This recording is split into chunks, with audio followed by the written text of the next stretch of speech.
facts, candid conversations, and some levity to lighten your day. This is the Cale Clark Show on Relevant Radio.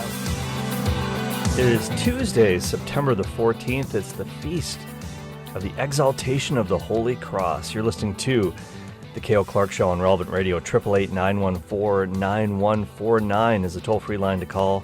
888-914-9149. You can also follow me on Twitter at Cale Clark, C-A-L-E, Clark with an E. The email address is cale@relevantradio.com. And speaking of the Holy Cross, there's been a lot of talk about the spiritual significance of the Holy Cross today on Relevant Radio. Going to hit things a little bit later in the show from a different angle. I'm going to talk about, was Jesus actually crucified historically? Some people doubt this. There are a few internet crackpots out there. Also, Muslims famously doubt this. In fact, they teach against it. They say that Jesus wasn't crucified. Oh, God would never let that happen to him. No. Judas was crucified in his place, or maybe Simon of Cyrene was made to look like Jesus. That's who actually got crucified. Well, is there any credence to this? Is there any historical evidence that Jesus was crucified? We'll deal with this later in the program. And there was a Twitter poll that was up yesterday on our show account. We also have an account for the show as well, at Cale Clark Show.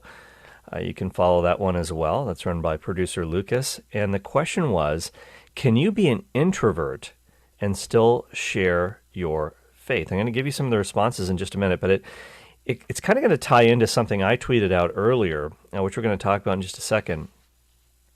Why is it that facts don't change some people's minds, no matter what facts you give them about the Catholic faith, or just even about reality itself, about science? Why facts don't always change people's minds? I always think about the NBA player Kyrie Irving, Uncle Drew. He's a fantastic player, but he literally believes the earth is flat. He was a flat earther.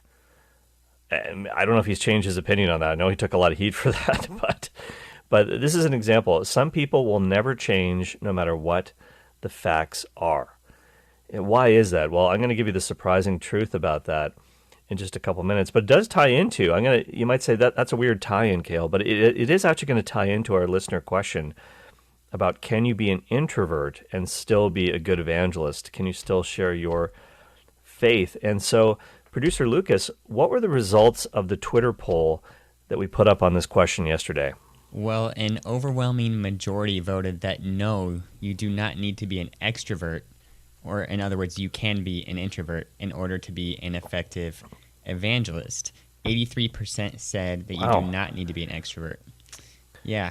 And 83%. That's pretty overwhelming. Yeah, I was surprised by that. And some people had some really good responses as to why they voted that way. Okay, let's give me like four of the top responses. Why do people say it's okay to be an introvert and you can still be an effective evangelist? And by the way, I do agree with that, but I want to hear what some of these takes are. Yeah, so I really liked this one from Bobby at Daily Bread for You. He says, relevant radio bumper stickers evangelize, and they require no extrovertedness. Now, I will say this is true, and I have one on my car, but just be prepared if you get a relevant radio bumper sticker that you're going to get a lot more red stoplights. Because the Lord is going to be like, all right, more people need to see this. Yeah. Father Harrison Eyre, a good friend of the program. Good old Father Harrison, yep. Cool things to say. He said no for two reasons. One, often introverts have a greater interiority and love to share Jesus, but in a more reflective way. In the end, temperament means nothing, only being faithful to what Jesus asks of us. And then he adds to that saying, and Jesus often uses what we perceive as weakness to be the means of his success. Yes, that we can fully agree with. And I think he's right about that a lot of introverts sometimes have a deep spiritual life that's not seen. But are you implying, Father Harrison, that extroverts don't have a deep interior life? No, I'm sure he's not saying that either. But okay, hit me up with one or two more, Lucas. All right, one more here. I don't know if I'm pronouncing this correctly, but the name is Hey Peeps. Hey Peeps. What's up? I chose no because sometimes a person's presence is all that is needed. Sometimes you can feel their graces or see their own piety and the charitable comfort. That's true. Of these gifts. Yeah, I think that's really true. Sometimes people just kind of exude holiness. And about that. All right, and then one final one here. This is from Jake the Great. He says, Jake the Great. "No, all you need is to love the Lord and your neighbor like yourself. There's really no better evangelization than that." That's a great answer, too. That's a really great answer from Jake the Great. Great answer, Jake. I can see why you have that handle. And yeah, it's true. Some people do what you were saying before, that other comment about how some people just exude holiness by being around them personally. That is what people often say about the saints. If you've had the opportunity to meet a saint in person, I don't know if you have. I've known some people that have met people who went on to be canonized. Father Rocky, of course, he met Saint Jose Maria Escrivá. Obviously Father Rocky's a priest of Opus Dei. Saint Jose Maria founded Opus Dei. He met him. I've met several other people who met Saint Jose Maria. They're quite impacted by him. I remember when I met Cardinal Burke, who is, I think, on the road to recovery from COVID. He recently had COVID, so we got to keep praying for him. But when I met him in person a couple of years ago, he just kind of exuded Christ. He just really, really holy person, and I really enjoyed spending a little bit of time with him a couple of years ago out in San Diego. Very, very brief moments with him, but they were pretty powerful. And so, yeah, I think those are all great responses. And of course, no matter what your temperament is, you can evangelize. And I think one way that introverted persons can really kind of look at how to share their faith better is with this topic that we're going to talk about right now: why facts don't change people's minds all the time, even if they're glaringly obvious. And there's a reason for this, by the way. There's a reason why people are resistant to facts that almost everybody else says, what is going on here? How can you deny this? And James Clear, who wrote the bestseller Atomic Habits, New York Times bestseller, he wrote an essay about why facts don't change people's minds. And one of the things that he said was that the human beings, they really have to have a worldview that makes sense of reality. And if your worldview is incredibly different from actuality, that's going to be a problem for you. That's going to be a problem for you. So if you're committed to the flat earth theory, you're going to have some serious problems in life, because the earth is not flat. Sorry to break it to you, Kyrie. But worldview is really, really important. And all of us have a worldview. And I talked about this a little bit on the Faith Explained show today with reference to speaking with Jehovah's Witnesses, speaking with Mormons. We're doing this series right now on how Catholics can respond to Jehovah's Witnesses and Mormons on the Faith Explained show, 12:30 Central. So check that out. We're in the middle of that series, just starting the section on Mormonism tomorrow.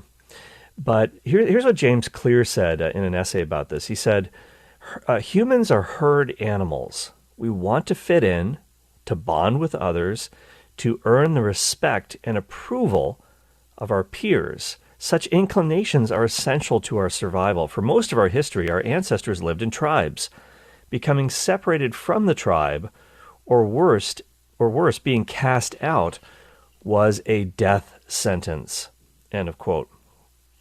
That's actually from his book, Atomic Habits. And this is really why, when you're trying to share your Catholic faith with someone who is not Catholic, if you're able to establish that the Catholic faith is true, I always go back to G.K. Chesterton when he was asked, why did you become a Catholic? He had a million responses to this. He would have been great on Twitter, were he alive today. He's got so many great one-liners. One of the reasons why he said, when asked, why are you Catholic? He said, because it's true. Because it's true. Now, there's a million reasons why it's true, but it all comes down to it's true. And therefore, I went in the direction that the truth was pointing.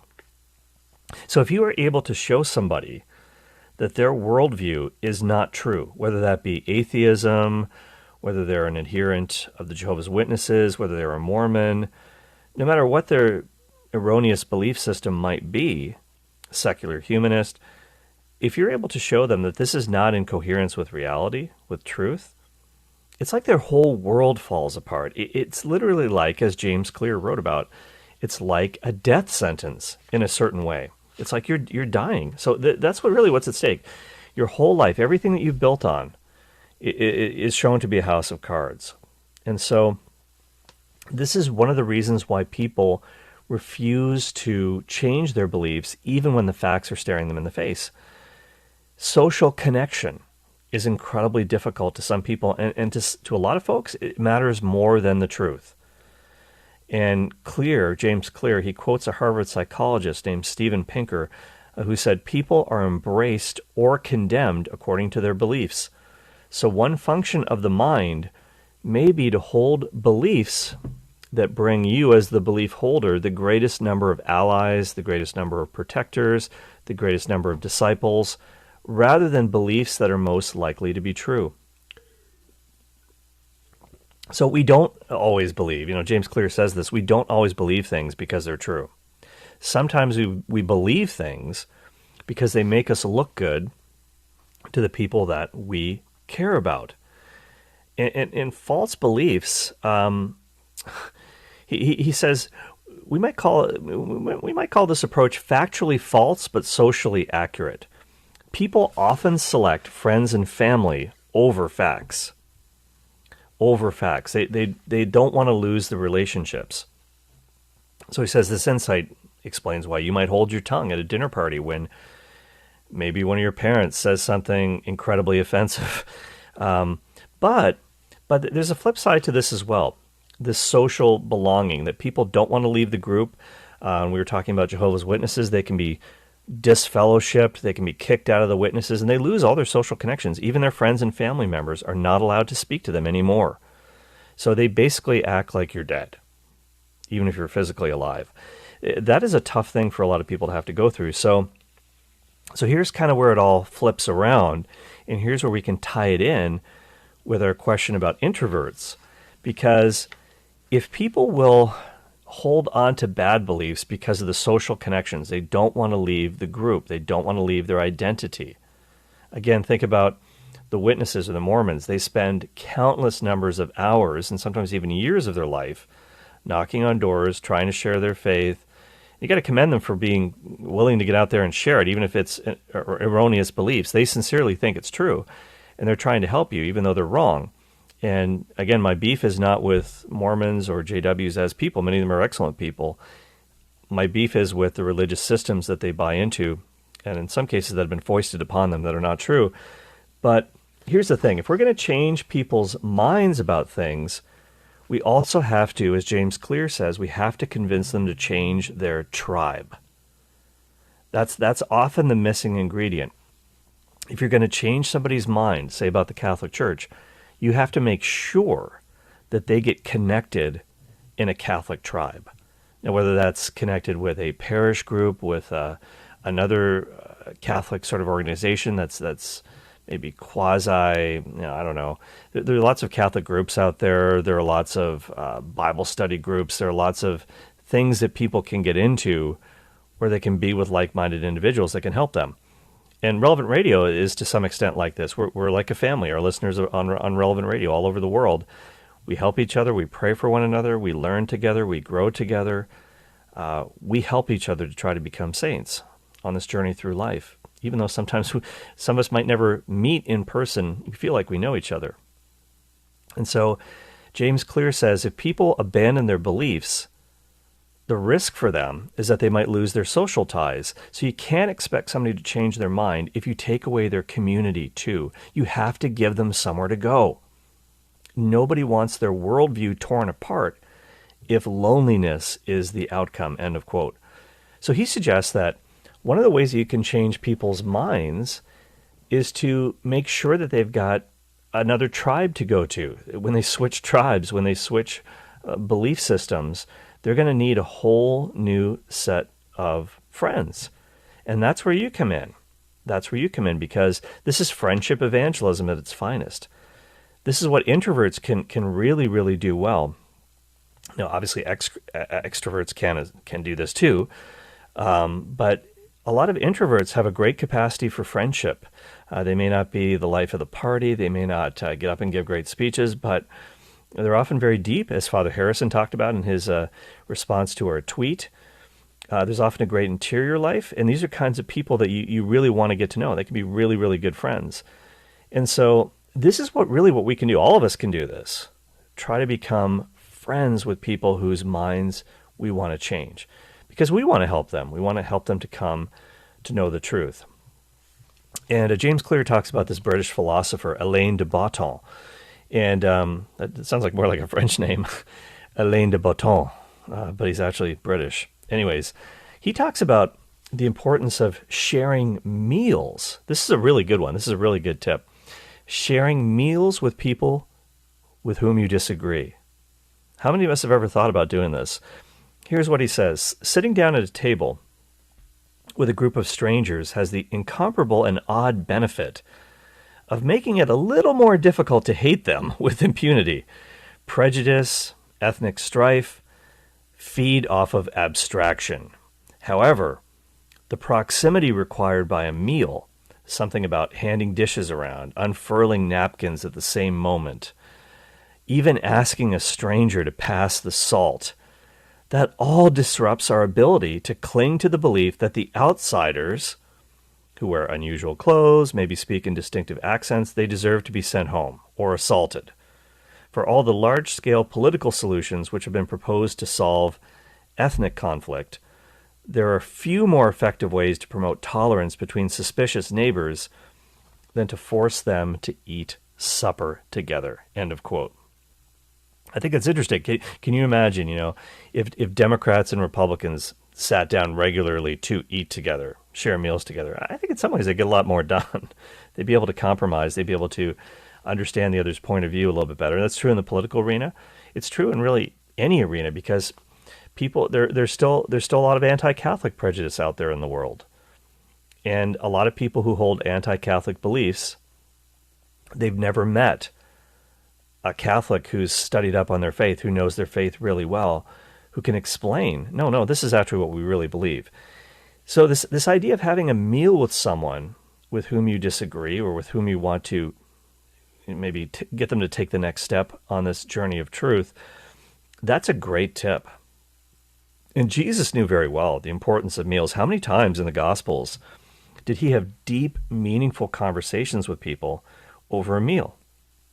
I think about Simon the Pharisee, right? He's invited to dine at Simon the Pharisee's house. And Simon knows Jesus is kind of he's potentially a prophet. He's not sure if he might be the Messiah. He's got a great following. He's a man of wisdom. He invites him over for dinner. Hey, I want to get to know this guy. And this is where Jesus, this is where the woman comes in, the sinful woman, and washes Jesus' feet with her hair and tears and everything. And he's thinking to himself, what is this guy doing? If he was really a prophet, he would know what kind of a sinful woman this is. Why is he letting this happen? And then that's when Jesus says, Simon, I've got something to say to you. I've got something to say to you. And then he gives this parable about one guy, he owes somebody $1 million. The other guy owes him $10. Both are forgiven their debts. Who's going to love the guy more? Well, obviously the guy who owed $1 million, he had a lot more sins to be forgiven. And Jesus says, that's right. That's why this woman is showing so much love towards me, because her sins were many. But those who haven't been forgiven very much, they love very little. And so that all took place over a meal. Think about the Last Supper, obviously, the first Mass. And speaking of G.K. Chesterton, he used to do this all the time. He used to have all these debates with people. H.G. Wells, all these people who were in conflict with Chesterton's Catholic worldview. But they would go out to the pub afterwards, and he was able to talk with these guys as human beings and laugh with them. And so this is really a great thing to overcome a lot of misunderstandings between people, but it's really the distance between us that makes it hard for people to convert. And James Clear mentions a quote from Abraham Lincoln, which is a great quote. I'd never heard this before. Abraham Lincoln apparently said about somebody, I don't like that man. I don't like that guy. I really don't like that guy. I must get to know him better. I must get to know him better. In other words, there's got to be some redeeming qualities of this person that I'm not seeing here. So most of us would say, hey, I don't like this person. To heck with them. I don't want to talk to them. But no, facts don't change people's minds very often. Facts don't change people's minds, but friendship does. Friendship can. Friendship can. And this is where we can really evangelize through friendships. And I think this is really important. We're going to talk about this a little bit more after the break. If you have a take on this, you can call in 888-914-9149. You're listening to The Cale Clark Show on Relevant Radio. Be right back.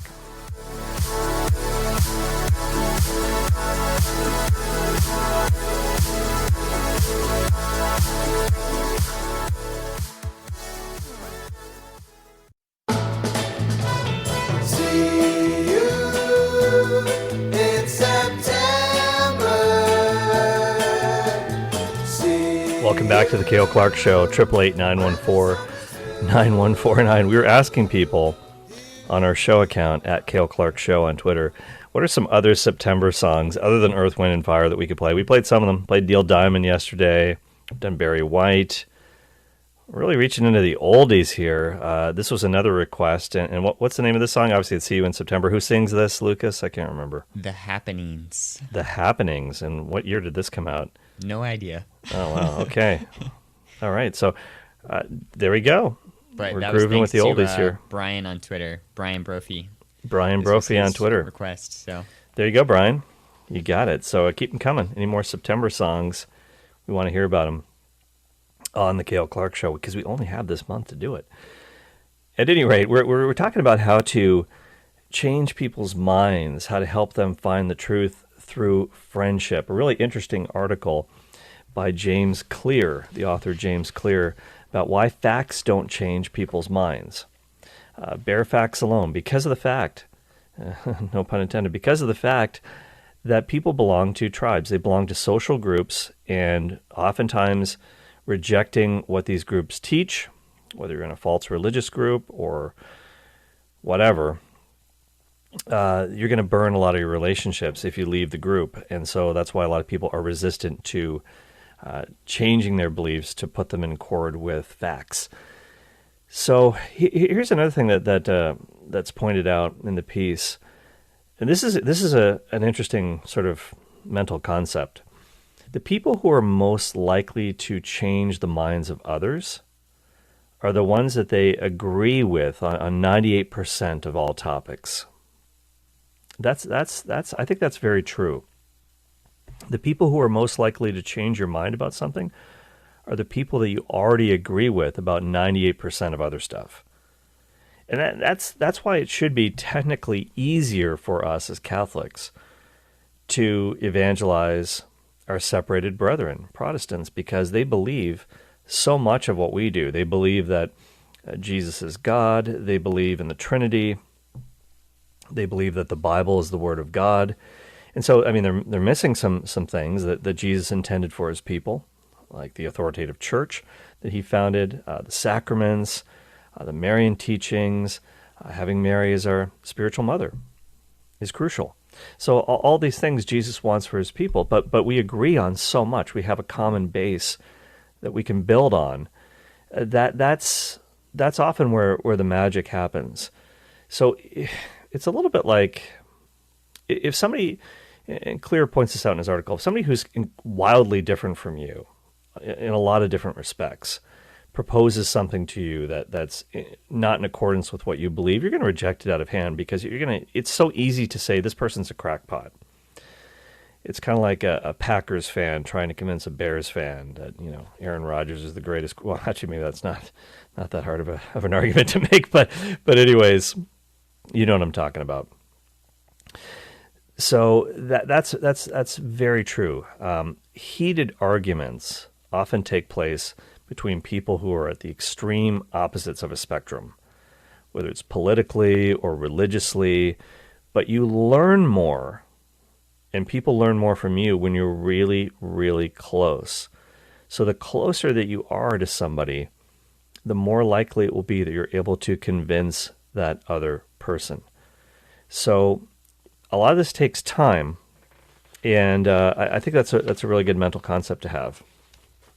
So in light of that, in light of the fact that a lot of the beliefs that we can share with one another, especially on the religious front, can be very life-threatening to others because their whole worldview dies. The way that they see reality, if it's unmasked as being false, it can have some serious repercussions for them, not only socially, but emotionally, sometimes vocationally.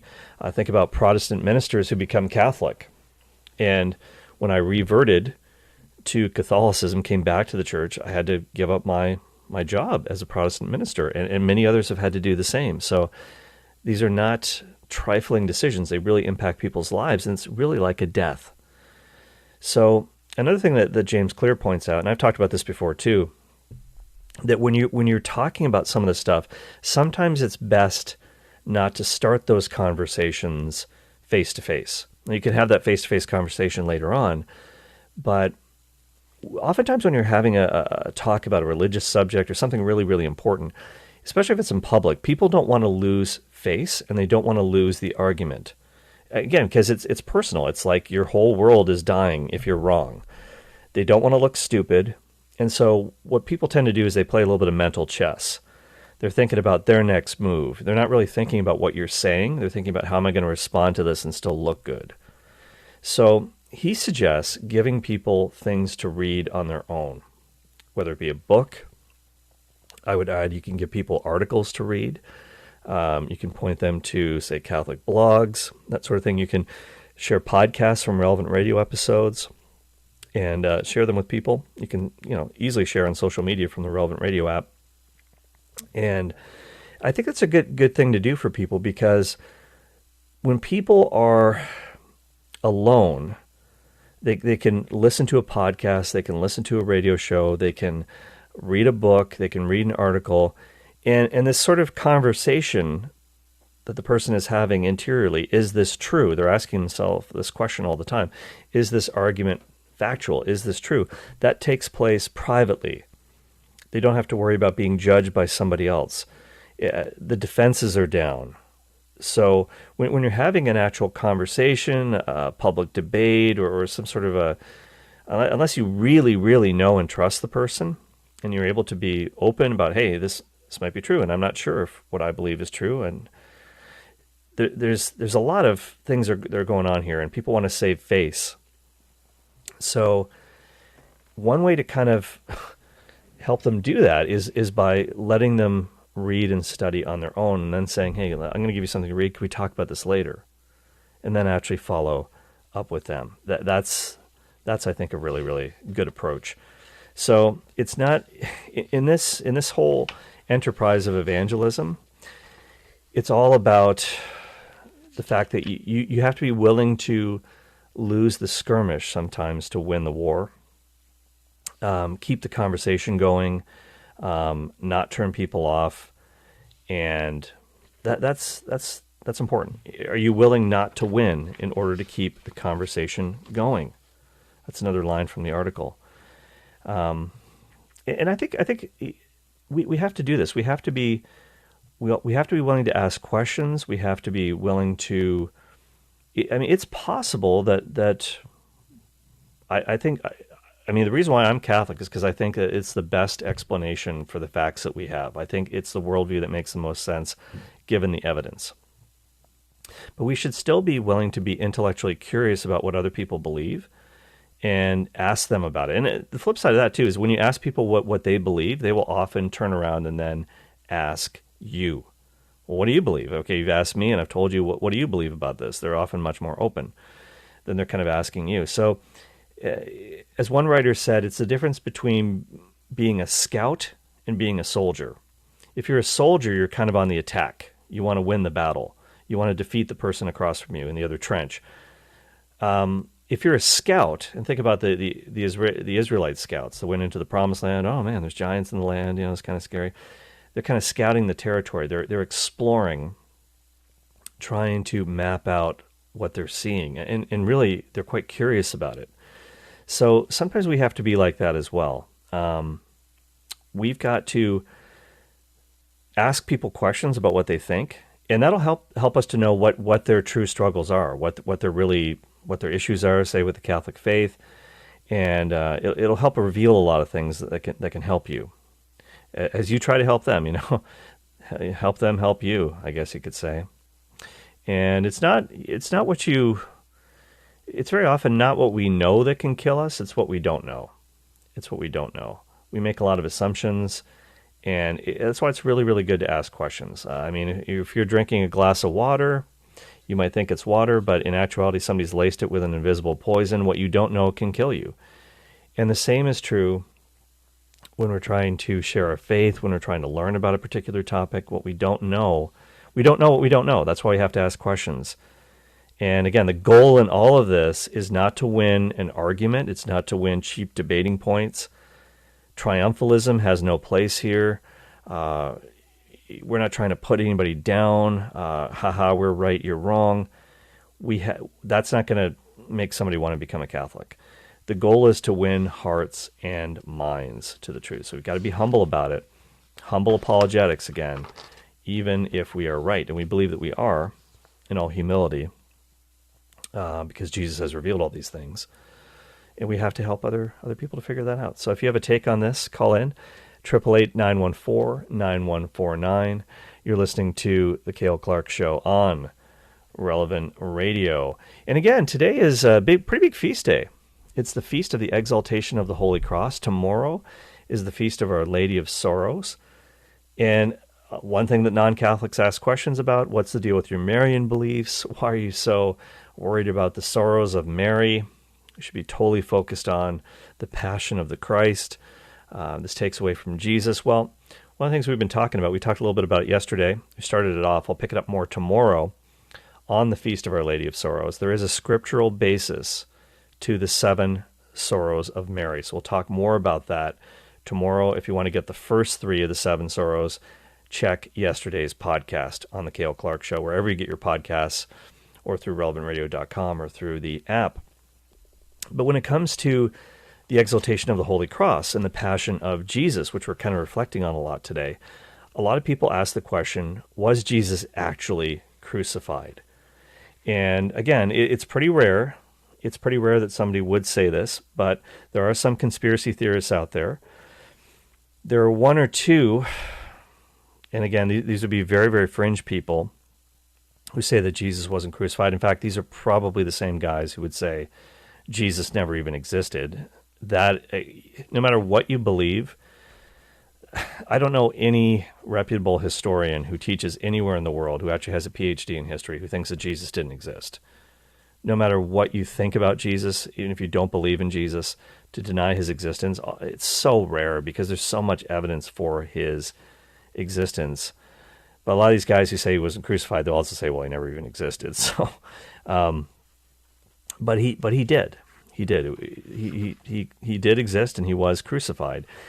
And I want to talk to you a little bit about that because Muslims in the Quran will teach that Jesus was not crucified, that someone else was crucified in his place. Simon of Cyrene or Judas was made to look like Jesus, and God pulled a switcheroo. Jesus gets away, and somebody else dies in his place. Okay, well, there's no evidence for this. There's no evidence for this. But there is evidence for the crucifixion of Jesus. And you can find that in a few different places. Obviously, the first place that we want to look is archaeology. Archaeology. We know what crucifixion was all about because of archaeology.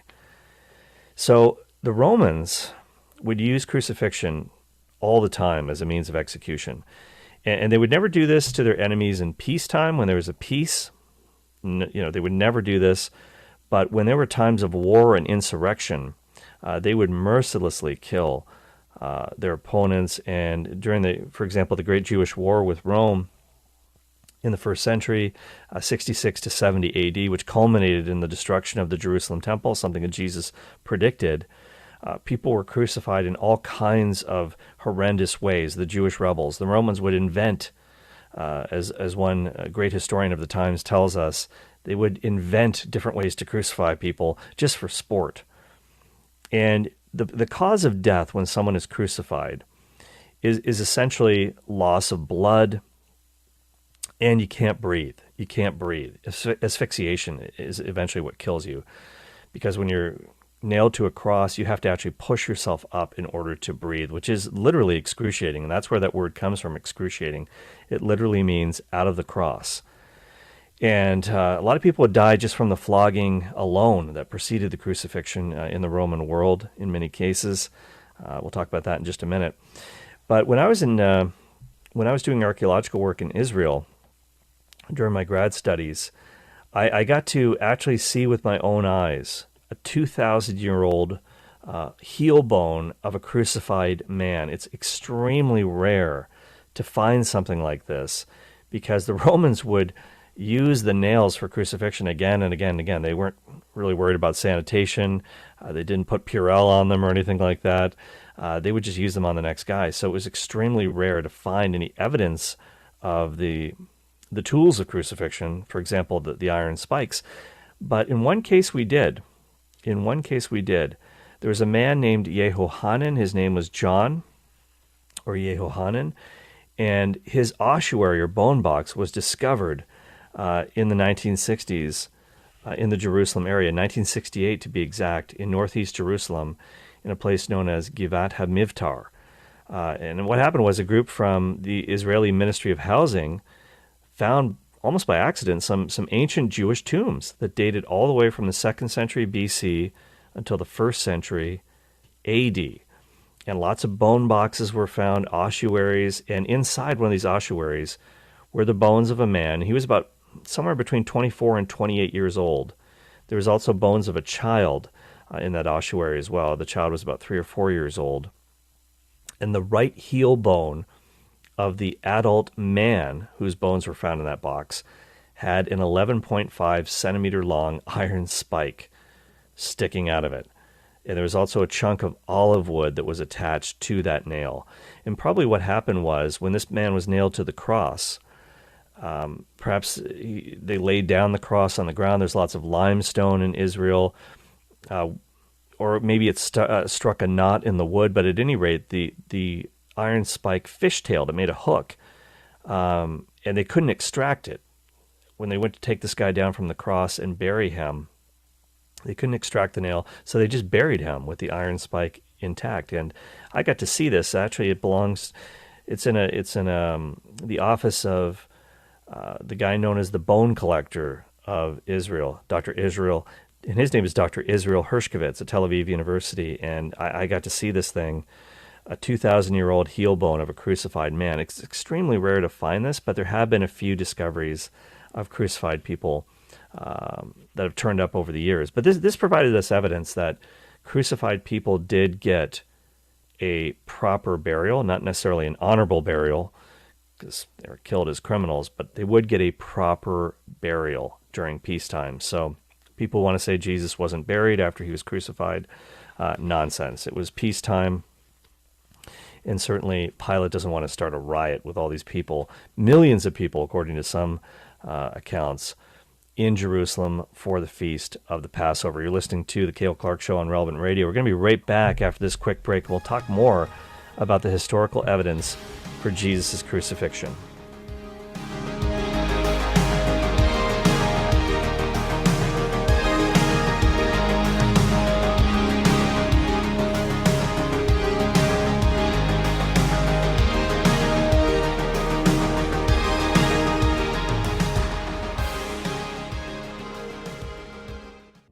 Catholic Order of Foresters is proud to sponsor the Relevant Radio studio line. For information about employment opportunities and flexible premium life insurance plans, visit relevantradio.com/Forester. Faith, facts, and fun. It's the Cale Clark Show on Relevant Radio.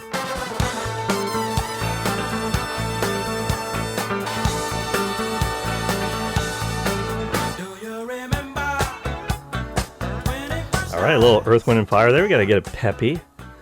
By the way, Earth, Wind, and Fire were on Monday Night Football last night. I don't know if you guys are football fans, but they appeared before the Raiders-Ravens game. I guess they have a Vegas show. They're still out there, still performing. And, hey, it's always great to hear that song. It never, ever gets old. Well, on the Cale Clark Show today, it's the Feast of the Exaltation of the Holy Cross. We're talking about the historicity of Jesus' crucifixion. And one thing is true about crucifixion. It was literally excruciating, and that is, in fact, where that word comes from. It means out of the cross. That's a Latin term for out of the cross, the word excruciating. It is absolutely horrendous, one of the worst forms of torture and ways to kill somebody that's ever been invented. The ancient writer Cicero called crucifixion, quote, the most cruel and disgusting penalty, the worst extreme of torture. And he also referred to it as the terror of the cross, end of quote. Josephus, the great Jewish historian of the times, we know a lot about what was going on in the first century because of his writings. He called it the most pitiful of deaths. And here's what would happen to a victim of crucifixion before they even got to the cross. The Romans would usually flog the victim using something called the flagellum. And Shimon Gibson, who's written a book about The Last Days of Jesus in Jerusalem. He's an archaeologist. I've worked with him on a dig outside the old city walls in Israel. Great archaeologist. He says that the flagellum was a stick with attached leather cords or thongs that had hard iron or bone tips embedded in them. So, I mean, this is pretty bad because it's one thing to be whipped with this device, but the pullback is another story altogether. The flesh would literally be torn open with these bits of bone and metal and sometimes glass that the Romans would embed in the thongs of the whip. So lots of people, historians note, actually died just from the flogging alone. And I know that when Mel Gibson put out the movie The Passion of the Christ, a lot of people thought he was going over the top with the flogging scene. It's definitely the hardest scene in the movie to watch. I don't think that's the case. Dionysius, an ancient writer, Dionysius of Halicarnassus, wrote about the floggings, Livy, Philo, as well as Josephus, and they talked about the fact that before victims were crucified, they were not just flogged, but sometimes they were even tormented with fire and other types of tortures. Lucian talks about this guy who was flogged, and he had his eyes gouged out. His tongue was cut out of his mouth before he was nailed to the cross. And I'm not trying to turn your stomach here. I'm just trying to tell you how ghastly it really was. The martyrdom of Polycarp. Now, Polycarp was an early Christian who died in the 2nd century. And in the martyrdom of Polycarp, it talks about people whose flesh was so torn by whips that you could actually see their veins and their arteries. Again, I'm not trying to make you lose your dinner here. But when Jesus suffered the flogging, it's no wonder that he wasn't on the cross for that long. Some people were on the cross for literally days at a time before they died. But Jesus had lost a lot of blood. His body was going into shock. The medical term for this is hypovolemic shock. The volume of your blood is greatly decreased. Your heart is pumping 1 million times an hour. And so Jesus was in a lot of pain and was in pretty rough shape before he even got to the crucifixion site on Mount Calvary. Extremely unlikely that anybody would survive crucifixion. There is an account of, in Josephus's writings, in his autobiography, 3 of his friends got crucified by the Romans in the year AD 70 during that siege of Jerusalem. And he was so angry about this, he went to the Roman Emperor Titus, who was at that time, he was a general, later became the emperor. And Titus, he said, "What do you want?" And Josephus says, "I want you to take my friends off the cross and take them to the best doctors that you have." He said, "All right, I'll do it for you." So he took these guys down from the cross. Well, despite the fact they got the best medical care that Rome could offer, only one guy actually lived. The other 2 died anyways. Well, Jesus did not have the benefit of the finest doctors in Rome, and we know that he died for sure because of the coup de grace of the soldier who pierced his side with a lance. I made sure he was already dead. The Romans, they're pretty good at killing people. They knew how to do that. So all the accounts we have from history, from the 1st century and beyond, are pretty sure in this account that in telling us that Jesus, in fact, did die on the cross. Now, if you do know people who are Muslim, you might have had this discussion with them because they teach that Jesus was not actually crucified. In the Quran, it states this: "They said in boast, 'We killed Christ Jesus, the son of Mary, the messenger of Allah. But they killed him not, nor crucified him. But so it was made to appear to be so.'" Now, one thing you have to know about the Quran is that the Quran was written 600 years after the death of Christ. So in terms of a historical source, it's not a good one when it comes to the death of Jesus. And so all of the 1st century sources that we have, all of the Gospels, the writings of St. Paul, heck, even if we never had the Gospels, if we just had Paul's letters, which are written starting about 20 years after the death of Jesus, we have so much 1st century evidence, even in Paul, that Jesus was crucified. Plus, there's eyewitness testimony in there.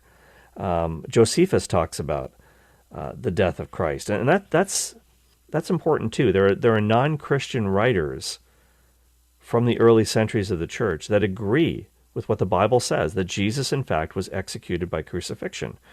Josephus, I talked about just a second ago. You can find this In his writings, he said, when Pilate, upon hearing him accused by men of the highest standing among us, had condemned him to be crucified. So Josephus says Jesus, he's not a Christian. He is not a Christian at all, but he does talk about the crucifixion of Jesus.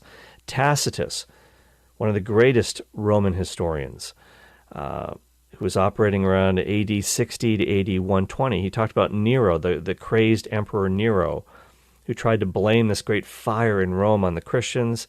He said this, Nero inflicted the most exquisite tortures on a class hated for their abominations, called Christians by the populace. Christus, now that's a Latinized form of the name of Christ, Christus, from whom the name had its origin, suffered the extreme penalty during the reign of Tiberius at the hands of one of our procurators, Pontius Pilatus. So what do you think the extreme penalty is? Crucifixion. It was so bad they wouldn't even do it to Roman citizens. That's why St. Paul was beheaded, not crucified. And Peter, who wasn't a Roman citizen, he was a Galilean, they didn't care about him, he was crucified upside down. So Tacitus talks about the crucifixion of Jesus during the reign of Tiberius, and that's exactly when it happened in history. A Greek writer named Lucian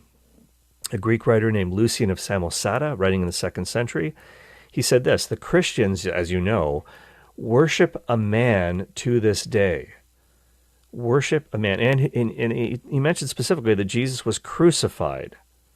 So he gives us a couple things here. He says that Christians worship Jesus, so people somehow knew that Jesus was considered to be divine. That's good evidence that people thought he was God. And then there's another Roman historian I can give you, Mera bar Serapion, who wrote in the 2nd or 3rd century, we're not quite sure. He said, what advantage came to the Jews by the murder of their wise king, seeing that from that very time their kingdom was driven from them? So he talks about the murder of the wise king, and Jesus was crucified as the king of the Jews. Now, this Roman historian conveniently omits the part where really it was Rome that ultimately crucified him, because only they had the political power to do that. And then the Jewish Talmud, which was compiled between the 2nd and 5th century, it says this, on the eve of Passover, Yeshu, and that's Jesus, Yeshua, and that name means Joshua in Hebrew, God saves. On the eve of Passover, Yeshu was hanged. So all of these non-Christian sources from Jewish historians, Roman historians, pagan historians, they all tell us the same thing, that Jesus was crucified. And they also authenticate the existence of Jesus in history. So that's kind of a side bonus there. These are hostile sources. They're not trying to promote Christianity. They're not Christians. In fact, in many cases, they're flat out against the Christians. So the fact that Jesus was crucified, even a really skeptical scholar like the ex-Catholic priest John Dominic Crossan, extremely skeptical Bible scholar, he said, the fact that Jesus was crucified is as sure as anything historical can ever be. We have so much evidence for the crucifixion of Jesus, so there's no doubt that it was a real historical event. And producer Lucas, I think that's a good idea. Lucas just sent me a message here saying that he can tweet out a link to a YouTube video. So if you go on Twitter, maybe we can put it in the show notes too. I've got a YouTube video explaining 3 archaeological discoveries relating to Jesus' death. I talked about one of them a few minutes ago, the heel bone of the crucified man. But there's a couple others that you're going to want to check out, and that'll be in the video. So yeah, please do that, Lucas. I'd appreciate that. Thank you so much. That was just great. So once again, tomorrow, it's the Feast of Our Lady of Sorrows. We're going to talk about her own suffering and how it was united to that of her son. And there's some biblical basis for this too. So we're not just pulling this stuff out of thin air. When you're talking to non-Catholic Christians about this Marian feast day, we're going to give you some ammunition that you can use to help them see that actually our devotion to Mary, our belief in her, are rooted in Scripture. This is something that Cardinal Ratzinger / Pope Benedict XVI said all the time. Dogma, church teaching, is really nothing more than an interpretation of Scripture at the end of the day. That's what it's all about, and we're going to share that with you tomorrow on the Cale Clark Show. So I hope you'll tune in for that, plus much, much more. And don't forget our Faith Explained series on how Catholics can respond To those knocks at the door, the ringing of the doorbell, behold, I stand at the door and knock. That's a line from Jesus in the book of Revelation, but it's actually very often Mormon missionaries, Jehovah's Witnesses that are at your door. How do you respond to them? So check out that series on the Faith Explained every day at 12:30 Central on Relevant Radio. It's a quick little series, but I think you'll really, really enjoy it. So Lucas Holt produced today. Patrick Alog back in the building, screening calls. He took yesterday off because it was the season premiere of Jeopardy. No, that's not why he did that, but we like to joke with him because he's a big fan. He's really disappointed that Aaron Rodgers was not named as the host. He still got his job quarterbacking the Packers. Can't blame him for that. But we'll be back tomorrow. Patrick Conley is going to be sitting in for Tim Reed today, coming up next, and followed by the Family Rosary Across America with Father Rocky. God bless you. Catch you in the next episode. Thank you for listening to my daddy.